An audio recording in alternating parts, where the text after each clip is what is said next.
says he will establish and uphold it. Establish and uphold what? David and his kingdom and this endless peace.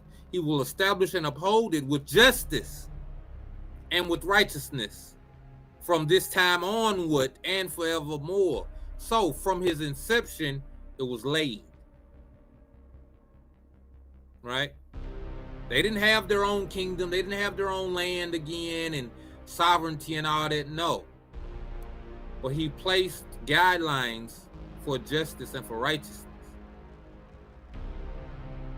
What he taught his apostles and what they turned around and taught those who came after them. This was a part of the establishment and the upholding, because he held people responsible. They held people responsible for what? For justice and righteousness. When was this establishment and requirement for justice and righteousness? It was from the time onward, from his inception. And this is the problem, is that we look for what we want. And because it didn't happen how we think it ought to happen, we think nothing happened. I want a certain job, but I want it now.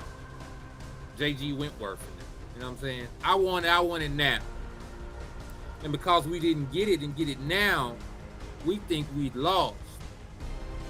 But a father in his wisdom, any Aleph, any strong leader, has to prepare the ones in which he teaches for that which they are going to partake in or deal with. You want to be whatever field you're trying to be in, it takes certain characteristics. It takes certain basic knowledge and basic understandings. Do you have that? Before you ever get it, don't say I'm gonna get it and learn it later. No, learn it first. Then you'll be able to handle it better once you get it. And that's with anything in life. It's best. Now granted, there are people who hop into things head first and have to go through you still gonna go through a process. This is the thing about it. If you want to have it,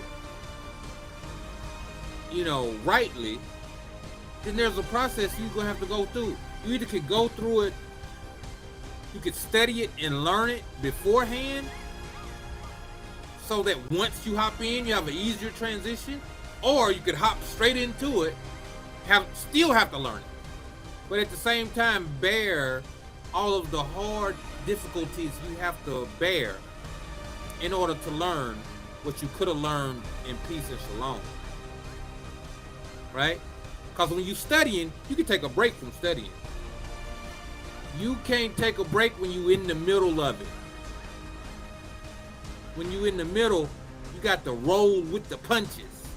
You're going to take some punches, and you got to bob and weave and roll and take and consume and go with it, because you didn't hop in here. But if you take your time beforehand, before getting into the mist, into the thick of a thing, you can take your time with it. And then when you studied all you can study, learned all you can learn, then you can hop into the fight. It's one thing to punch on a punching bag and it don't hit your back. It's another thing to get in there and punch on somebody and that somebody get to hit you back. That's what's hopping in the middle of something is. So when the son came, he dropped something on the people that they weren't looking for. They were looking to fight. They were looking to get into the whole of what's promised. They want the kingdom. They wanted the kingdom without being kingly. The apostles was confused by it, even though he probably told them and told them verbatim. It was like, we thought he was the one. We thought he was the one that was going to give us the kingdom. Like, no. He gave you a kingdom for real. He done made you pillars of a whole new way. You don't even realize it. Because it didn't happen the way you wanted it to happen. He literally have made you kings. You don't even realize it. It's like, where my throne? Where my robe? Where my people at? You go get your people. I ain't got no money. I ain't got this. What I'm gonna rule them with? Teach them what I taught you. Ask yourself, do you see what the Most High is trying to do for you in his way instead of your way? Because your way, I'm just going to be honest with you and straightforward, your way ain't worth a damn. If your way was the way, then you'd be God, quote unquote. But you're not.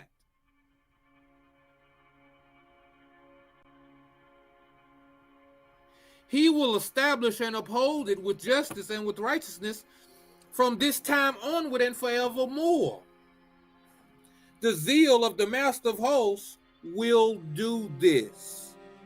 Not only his zeal for doing it, right? Because he has to be straightforward in things and not get frustrated with what has transpired from the people, because the people got into wickedness, right? Paul went and established churches, taught people, everything was going good. Paul leaves and get letters of finding out the people then went off.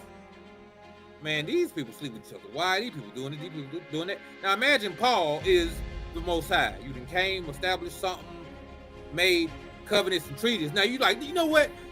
It's over with. The whole church gone, everybody gone. I'm done with it. No, it take a zeal, it take patience to say, okay, let's eradicate this little part and let's keep everything else that's good, let's keep it going. It's easy to throw the baby out with the bath water, right? Because this is one motion. Dump the bath water out. You want to take the baby out, you got to go pick the baby up, dry the baby off, put the baby to the side, go back to the tub, pick it up, dump it out. It's a lot more work than just dumping the whole thing out and being done with it. This is the discipline that the Most High has put in the earth of difficulties. Everything about the Most High is gonna be difficult. Not that it can't be done or it's grievous, but that it's more than usual. It's above and beyond, right? What's the difference between ordinary and extraordinary? That little extra.